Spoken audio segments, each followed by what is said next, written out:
Bring the roof a little more this way. Hold it. Back a little. Back. Easy now. Who doesn't love the Flintstones? We've been building with stone since the beginning of time, and some of the globe's most iconic buildings have intricate carvings. But because of cost, in new construction, stone has largely vanished in favor of glass.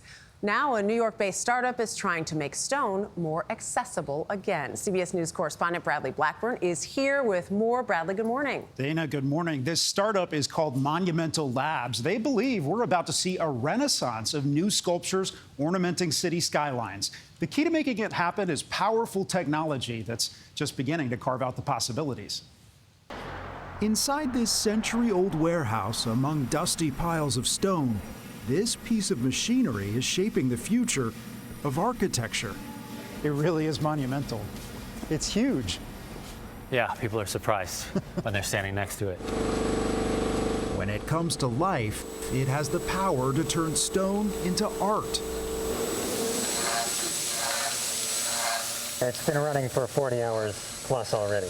Micah Springett is the founder of Monumental Labs, the first company in the U.S. using 7-axis industrial robots, often used on auto assembly lines, to create ornamental stonework for buildings. The detail is down here. Details down here. It can move into any position you want. It's like a human arm. We'll actually start with something larger like this to take off huge chunks, and this will spin at a faster rate. And then we'll get down to the smaller ones. And then we'll go down all the way to a 2mm piece that can get into all the tiny bits. The robot will stop, put the bit back, pull out the next one, test it to make sure it's got the right length, and start up again. Until the 1930s, ornate stone was widely used on structures around the country, hand-carved by low-paid immigrant craftsmen. Today, custom stonework is expensive and rare, and Springett says badly needed. You've called current architecture bland, soulless. You said there's a tyranny of panes of glass. Tyranny of the flat plane.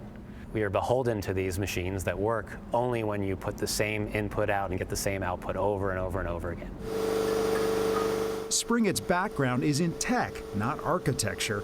But he started sculpting as a hobby and saw the potential to bring the spirit of a startup to a medium as old as time. What do you think Michelangelo would think about this? Michelangelo would have a studio of multiple robots, and he would be making 10 times as much sculpture. And he'd be doing stuff that was bigger and more complex because he could. The complex projects at Monumental Labs look like this. Replacing balcony facades on a historic Manhattan hotel. They were originally hand-carved in 1880, but deteriorated over the decades. The old balconies are laser scanned and digitally rebuilt by a graphic artist before 12-foot slabs of stone are put in front of the robot.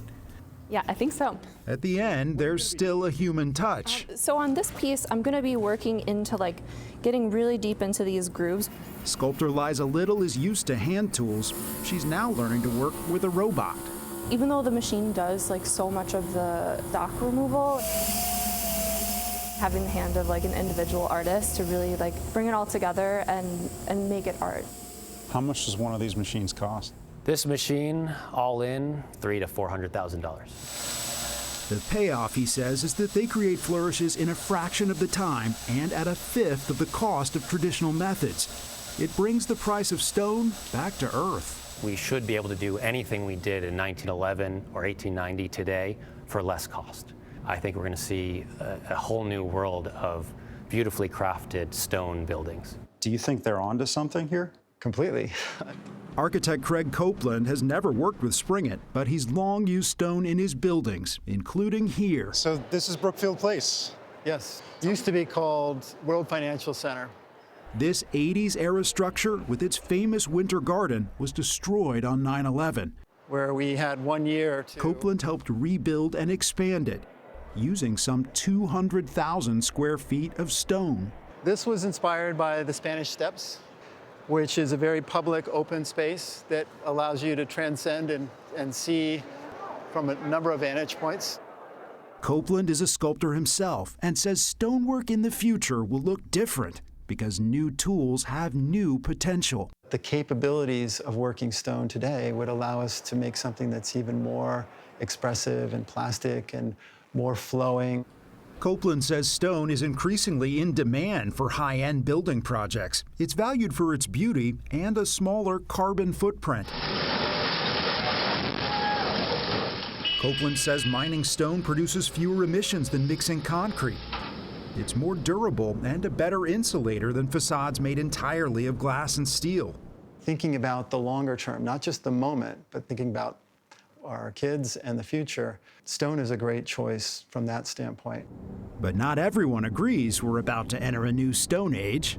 Being in the city, it's a privilege for architects. Architecture professor Damoun Bolasani sees a different future.